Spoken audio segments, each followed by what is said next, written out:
You know, it's funny. Have you ever really thought about the road that's literally right under your wheels? It's so easy to just take it for granted. But the truth is, the modern French road network wasn't just built, it was won. Won in this epic 200-year-long race against distance, against mud, and yeah, even against the train. So in this explainer, we're diving into that incredible story, how France basically conquered the clock to connect an entire nation. Okay, let's get into it. Just look at these numbers for a second. In 1692, if you wanted to get from Paris to Dijon, a trip of about 350 kilometers, it would have taken you a mind-boggling 8 days in the winter. But fast forward to 1800, and that same journey is down to just 2 days. I mean, that's not just an improvement, that's a complete revolution. And this right here, this is our story, a high-stakes race against time. So how on earth did they pull it off? Well, our race begins way back in the late 17th century, a time when France was really just this disconnected patchwork of regions, separated not so much by distance, but by roads that were, to put it mildly, a total disaster. In this quote, it just gives you a perfect little window into the problem. This isn't some dry government report. It's a complaint from the famous writer, Madame de Sévigné. And she's saying that roads were a nightmare in June. Think about that. This wasn't just some small inconvenience. It was a full-blown national crisis. And believe me, it was a crisis. Reports from that time paint such a grim picture. We're talking broken bridges, pavement totally in ruins, and some paths so narrow you couldn't even fit a standard carriage through them.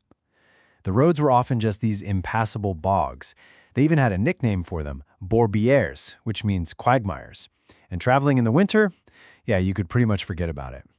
This was the massive challenge the nation was up against. So, into this absolute mess steps our first hero, Jean-Baptiste Colbert, who was King Louis XIV's brilliant minister.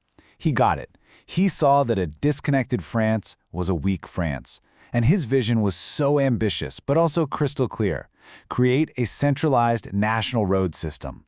They would tackle the great roads one after the other. The race was officially on. Okay, so a vision is one thing, but how do you actually defeat thousands of kilometers of mud?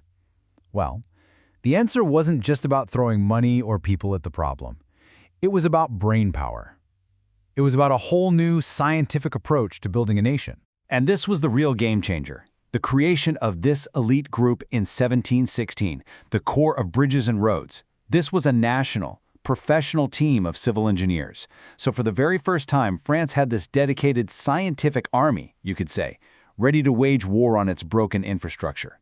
They were the ones who would pioneer the methods to standardize and build the roads we know today. And their impact? It was absolutely staggering.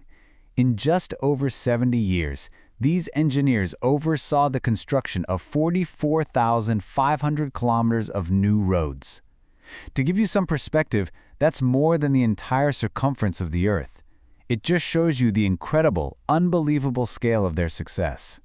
But you know, it wasn't just about building more roads. They had to build them smarter. And the big engineering debate of the day was between these two competing methods. The early one from Perpignan was just brutally thick and super expensive. Then, around 1775, this guy Pierre-Gérard comes along with a game-changing idea. A thinner road built on a convex or domed base. This was genius because it let water drain off, it needed way fewer materials, and it was so much faster and cheaper to build. This was the tech that really truly accelerated the race. So by the middle of the 19th century, it really seemed like the road had won. The age of the horse-drawn carriage was at its absolute peak. But then, a new challenger appeared on the horizon, one that threatened to make all those great roads completely obsolete practically overnight. And that challenger's advantage? It was just raw, unbelievable speed. The fastest mail coaches, and these were the Formula One cars of their day, were topping out around 16.5 kilometers per hour. The railway? It was nearly 3 times faster. The Iron Horse, as they called it, wasn't just another competitor. It was a whole new reality of speed. The impact on the road was immediate, and honestly, pretty devastating. The railway just completely took over long-distance travel, and all of a sudden, those magnificent royal roads, the pride of the entire nation, they were demoted. Their new, kinda humble job was just to be feeder lines, bringing people and goods on short trips to the all-powerful train stations. Which brings us to a really critical question. I mean, after 150 years of struggle and brilliant innovation, had the road just lost the race? Was this it? Was this the end of the story?